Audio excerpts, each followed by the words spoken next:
1983 കൊണ്ടോട്ടിക്കടുത്ത കൊട്ടപ്പുറത്ത് മുജാഹിദുകളുമായി സംവാദത്തിലേർപ്പെട്ട സമയം. സംവാദത്തിൻ്റെ 3-ാം ദിവസമാണ്. സുന്നികളെ പ്രതിനിധീകരിച്ച് ഞാനാണ് സംസാരിക്കുന്നത്. സദസ്സിലിരുന്ന മുജാഹിദ് പ്രവർത്തകർ പ്രതിഷേധ സ്വരം ഉയർത്താൻ തുടങ്ങി.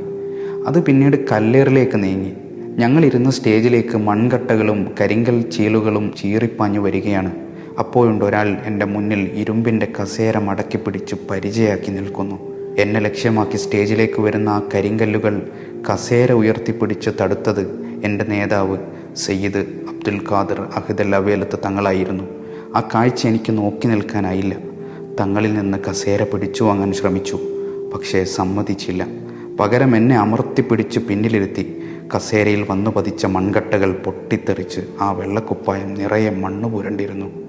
ആലങ്ങാപ്പൊയിൽ അബൂബക്കർ എന്ന എന്നെ കാന്തപുരം എപ്പി അബൂബക്കർ മുസ്ലിയാരാക്കിയത് ആ മഹാമനീഷിയുടെ ധീരതയും ആത്മാർത്ഥതയുമായിരുന്നു.